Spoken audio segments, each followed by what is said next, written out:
I am Ferdinand Marcos, and I am the President of the Republic of the Philippines. I stand today on behalf of 110 million Filipinos. Hi everyone, hello universe, it's me again.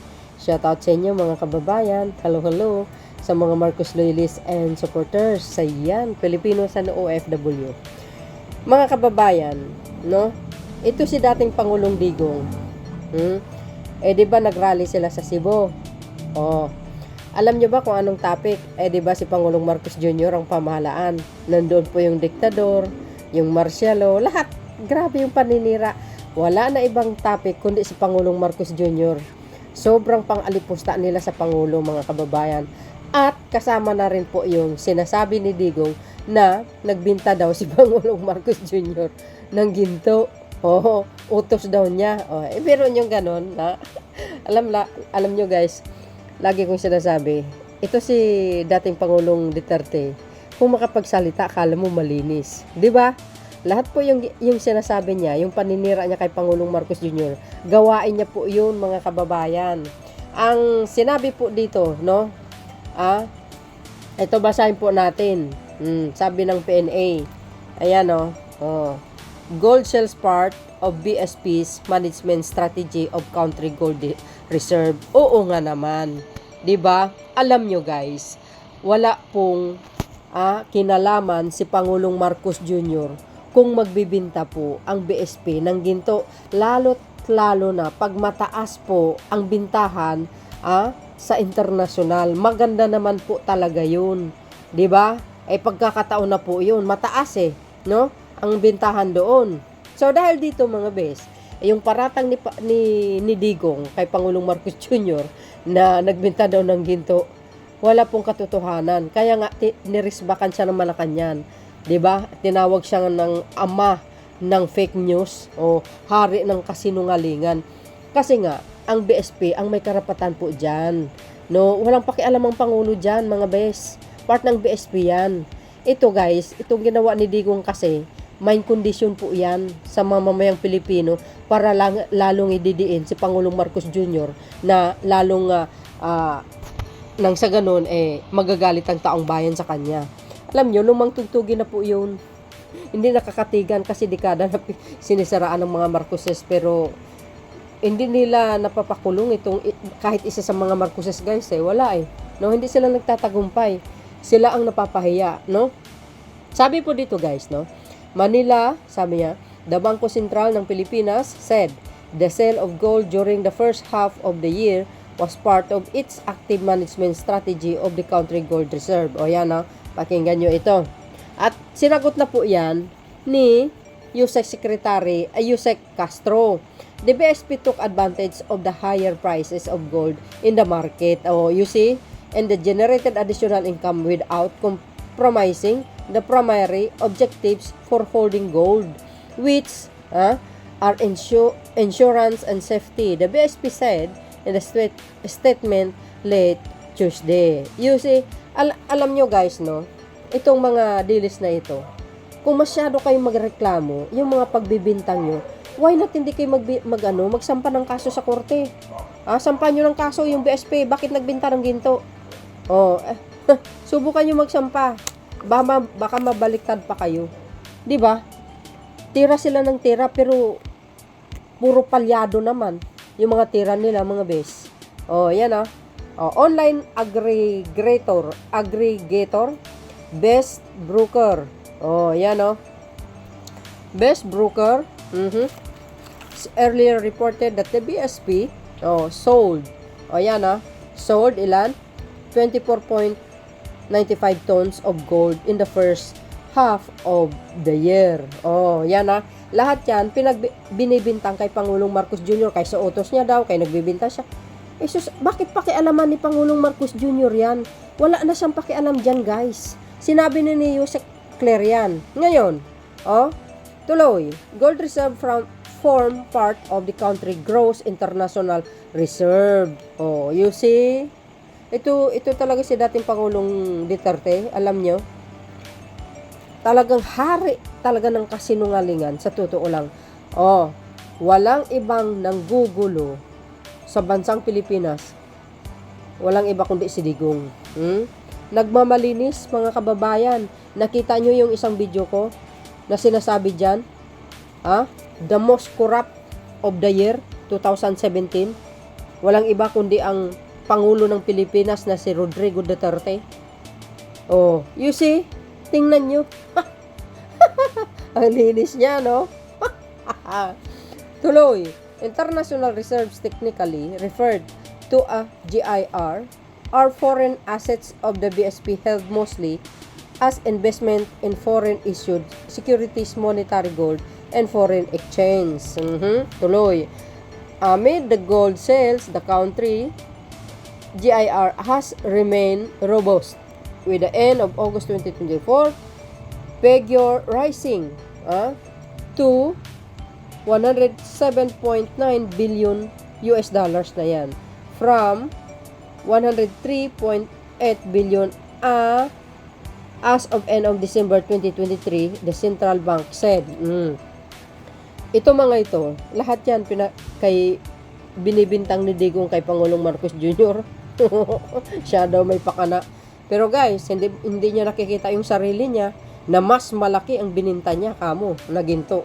The GIR level provides adequate external liquidity buffer and is equivalent to 7.8 months worth of imports of goods and payments of services and primary income. The BSP said that GIR also represent about 6.0 times the country's short-term external debt based on originality maturity and 3.8 times based on residual maturity.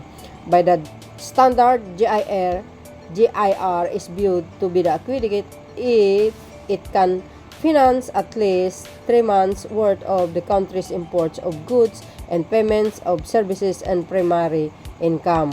Okay? Ayan na. Yan yung Philippine News Agency ang source natin. So dahil dito mga kababayan, ito naman, hindi naman tinatago ito.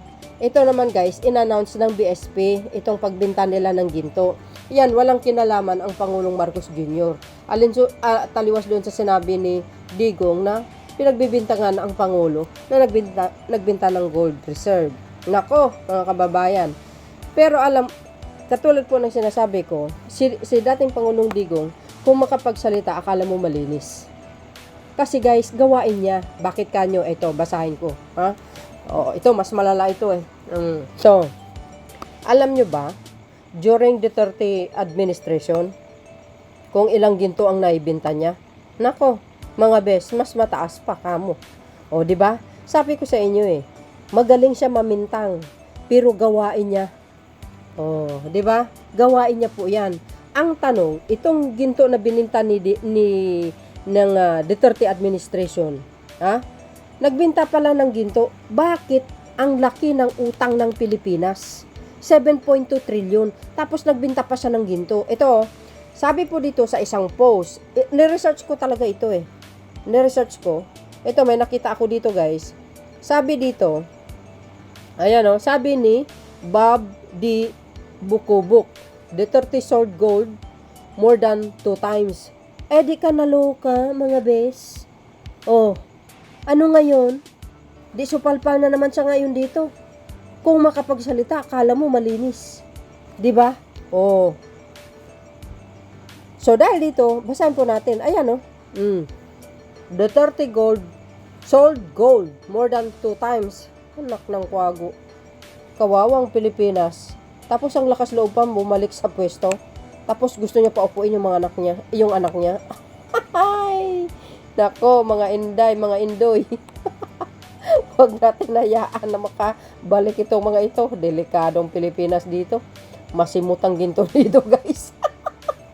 Sabi dito, the hypocrisy and deceit spread by this aging one-man fake news factory are truly staggering. Between 20 and 2022, his corrupt administration uploaded a staggering 49.31 tons of gold, more than double the 19.5 tons sold under the Marcos administration. Yet, he never misses a chance to shoot himself in the mouth with his own lies. Oh, you see? 'Di ba? Napakasinungaling ng dating Pangulo. Magkano, guys? 49.31 tons of gold during the Duterte administration. You see? Kung makapagsalita, akala mo malinis, mga kababayan. Oh, mga DDS. Yung poon nyo, nagbenta pala ng ginto, 49.31 tons of gold. Saan napunta po yun? Saan napunta? Yung ginto na yan, yung bintahan ng ginto. Oh, tapos plus ang pinalubong utang ng Pilipinas, 7.2 trillion. OM goes. You see?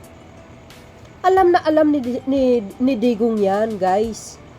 Oh, si Pangulong Marcos Jr., hindi siya pwede na magdikta. Sige, magbenta kayo ng ginto, ganito, gano. Naku, malayong mangyari yan, guys. Kilala nyo ang Pangulong Marcos Jr.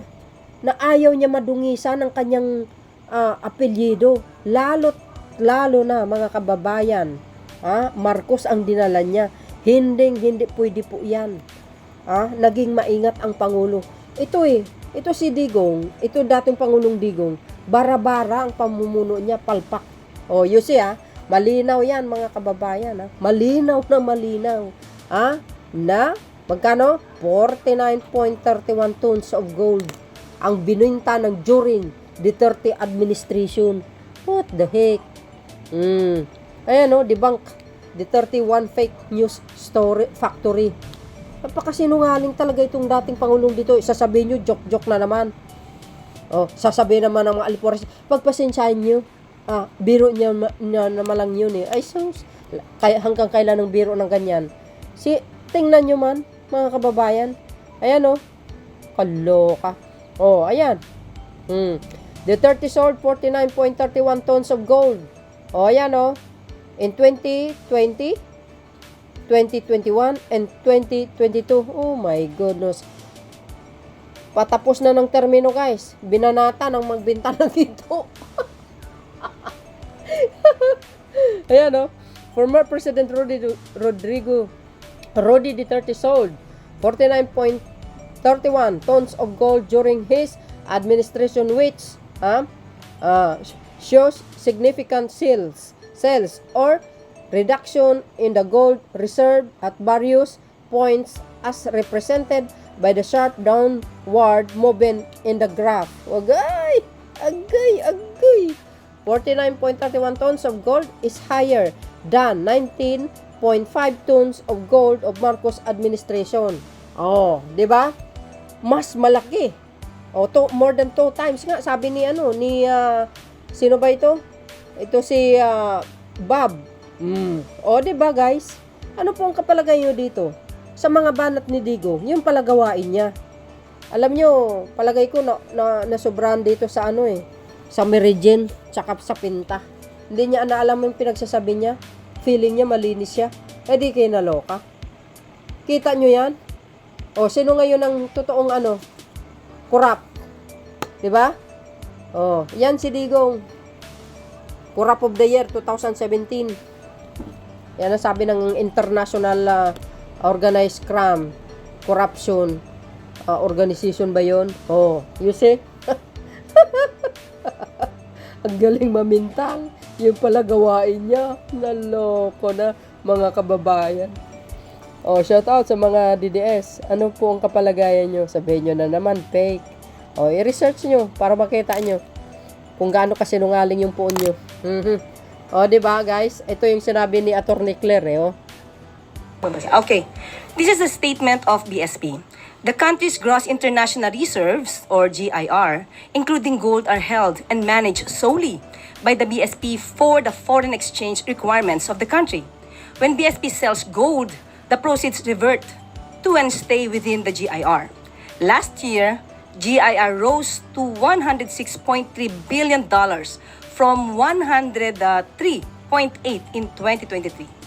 Similar to other central banks, BSP maintains a portion of its reserves in gold as part of the country's GIR, mostly to hedge against offset movements in the market price of other assets. It buys or sells gold to maintain an optimum level for this purpose. Not too big, not too small. Gold prices tend to move in the opposite direction of other assets. Therefore, central banks hold some gold as a hedge against huge declines in other assets in the reserves. However, gold prices can be volatile, earns little interest, and has storage costs. So central banks don't want to hold too much. So yan po ang statement ng BSP. At handa na po tayong sumagot sa inyong mga katanungan. First question, Maricel Halili, News 5.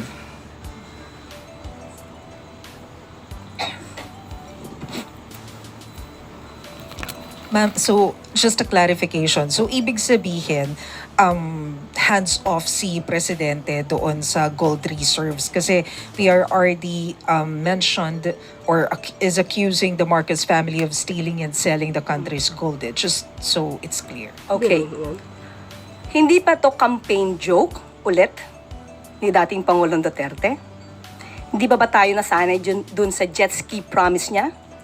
Na nung naniwala tayo halos sa mga sumuporta sa kanya, tinawag tayong stupid.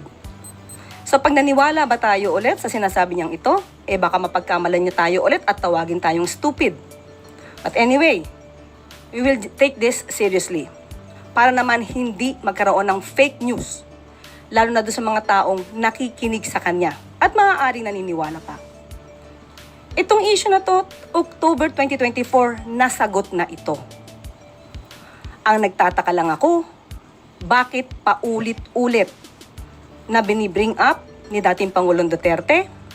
Wala ba siya mga economic experts na magsasabi sa kanya kung ano ba talaga ang regular activities ng BSP? Ayon sa BSP, ang pagbebenta ng gold is just a regular activity. How? Why? To pump up the economy. Even at the time of former President Duterte, trabaho na ito ng BSP. Hindi niya ba alam iyon? Okay, now, sinabi nga dito, ang pagbebenta ng gold, kung mataas ang presyo, dapat ibenta. Sinabi din ng BSP, hindi pwede silang mag-hold that much of a gold. Okay, now, ang nagtataka lang tayo, bakit hindi ito alam ng dating Pangulo? Siguro bago siya magbigay ng ganitong klaseng intriga, mapapansin nyo sa kanya mga statements, hindi naman detailed. Anong proof niya? Again, as a lawyer. He is a lawyer. He became a fiscal. Alam niya kung paano magkuha ng ebidensya, no? To get the truth. Bakit sa kanya parang wala siyang ebidensya? Laging paintriga. All we want here is evidence. Ipakita niya kung si PBBM o ang Pangulo ang nag-utos para magbenta ng gold reserves. Samantalang sinabi rin ng BSP, solely and manage ito. No? Solely managed by the BSP. So, paano magkakaroon dito ng hand or pakikialam ang Pangulo? Tama. Easy guys. So, yun guys narinig nyo yung sinabi ni Yusek Castro. Malinaw na malinaw. Walang pag-uutos ang Pangulo. As in, wala. Sa BSP po yun. So, siguro naman, naintindihan po natin, tulad po ng sinasabi ko, si Digong, kung makapag-akusa, akala mo malinis. Samantalang alam na alam niya. Dahil during his term, nagbinta siya ng ginto. Diba? So, yun guys, ang pinaka-latest updates video ko, sinadya ko talaga ito. Para nang sa ganun, masupalpal itong mga anay sa lipunan. Akala mo kung malinis walang ginawa din. Feeling naman malinis sila. Yung pala, mas malaki pa ang bininta ng ginto kaysa sa kakasalukuyan. So, fake news na naman yung ginawa ni Digong. Yung pagbibintang niya kay Pangulo. Siya nga, laki-laki yung bininta during his term. Tapos, iniwan niya pa na Ang laki ng utang ng Pilipinas, 7.2 trillion. Hindi kayo naloka. Ang daming kababalaghan sa pamumuno niya. Palpak, ika nga, bara-bara. So yun guys, maraming salamat sa watching. See you again on my next upload video. Bye. And babush. God bless Philippines.